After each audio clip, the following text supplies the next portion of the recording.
आज हम परमाणु संरचना क्लास नाइन्थ के चैप्टर की चर्चा करेंगे। हम क्लास नाइन्थ के एक चैप्टर परमाणु संरचना की चर्चा करते हैं।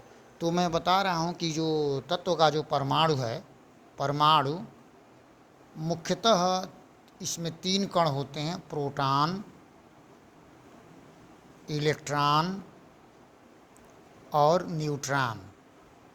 इलेक्ट्रॉन, प्रोटॉन और न्यूट्रॉन, ये 3 कण जो होते हैं।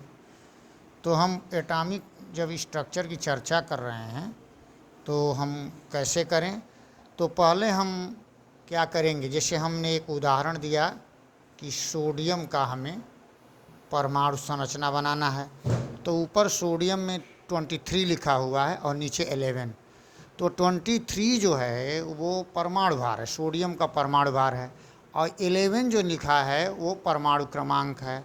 तो परमाणु क्रमांक की परिभाषा है कि किसी तत्व के परमाणु के नाभिक में उपस्थित प्रोटॉनों की संख्या को हम परमाणु क्रमांक कहते हैं। इसे Z से प्रदर्शित करते हैं, Z = 11, और तो P का भी मान 11 हो जाएगा और E का भी मान 11 हो जाएगा। इसका मतलब नाभिक में जितने प्रोटॉन होंगे उतने ही इलेक्ट्रॉन होंगे।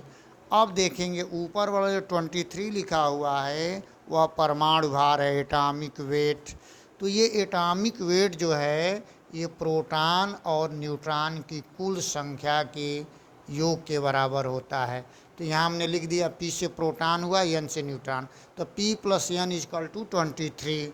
अब इसमें P का मान हम 11 रख देंगे, तो 11 + N = 23, तो N = क्या हो जाएगा, 23 - 11, N = 12। या इसका अर्थ यह है कि परमाणु के नाभिक में 12 न्यूट्रॉन हैं, 11 प्रोटॉन हैं।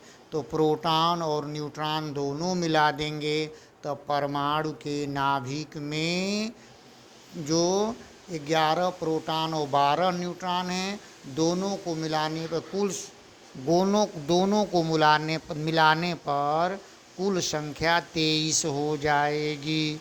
अब इस 23 में 11 प्रोटॉन हैं, तो 11 प्रोटॉन ये जो है 11 इलेक्ट्रॉन के बराबर होंगे।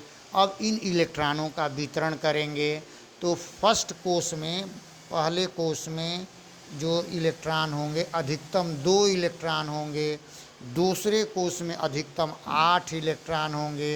अब कुल टोटल 11 इलेक्ट्रॉन होना है, तो पहले कोष में 2, दूसरे में 8 और तीसरे में 1 इलेक्ट्रॉन हो जाएगा। तो कुल इलेक्ट्रॉन कितने हो गए, 11। तो इलेक्ट्रॉनों का हमने डिस्ट्रीब्यूशन किया, K में 2 इलेक्ट्रॉन, L में 8, ये दोनों कोष आप भर दिए, तीसरे कोष में 1 इलेक्ट्रॉन आपका बच गया। अब इसका हम स्ट्रक्चर बनाएंगे, तो पहले हम नाभिक बनाएंगे। नाभिक में दिखाएंगे कितने प्रोटॉन हैं, 11 प्रोटॉन हैं। उसके बाद कितने न्यूट्रॉन हैं, 12 न्यूट्रॉन हैं। अब दिखा देंगे पहले कोष में 2 इलेक्ट्रॉन, दूसरे कोष में 8 इलेक्ट्रॉन, 1 2 3 4 5 6 7 8, और तीसरे कोष में हम 1 इलेक्ट्रॉन दिखा देंगे। इस तरह से एटॉमिक स्ट्रक्चर सोडियम का पूरा हुआ। देखिए, किसी तत्व के परमाणु के नाभिक में जितने प्रोटॉन होते हैं उसे परमाणु क्रमांक कहते हैं, और परमाणु क्रमांक जो है प्रोटॉनों की संख्या के बराबर होता है और प्रोटॉन जो है इलेक्ट्रॉन के बराबर होते हैं। अब देखिए, हम सबसे पहला कोष भरते हैं, तो पहले कोष में अधिकतम 2 इलेक्ट्रॉन होते हैं, दूसरे में 8 होते हैं और तीसरे में 18, चौथे में 32। तो पहले हम पहला कोष पूरा भर देते हैं, के उसके बाद L, ये 8 इलेक्ट्रॉन भर देंगे। लेकिन जब तीसरा कोष भरते हैं तो उसमें 8 ही इलेक्ट्रॉन रखते हैं, बाकी 2 इलेक्ट्रॉन अपवाद है, ये चौथे कोष में चला जाता है। अगर मान लीजिए कोई तत्व है जिसका उसमें इलेक्ट्रॉनों की टोटल संख्या 20 है, तो पहले कोष में 2 इलेक्ट्रॉन रखेंगे, उसके बाद दूसरे में 8, तीसरे में 8 और चौथे में 2। फिर 2 से 3 तब तक नहीं बढ़ाएंगे जब तक इसका तीसरा कोष न पूरा हो। जैसे मान लीजिए एटॉमिक नंबर अगर 21 है तो 2 8 9 2। उसके बाद मान लीजिए 22 है तो 2 8 10 2।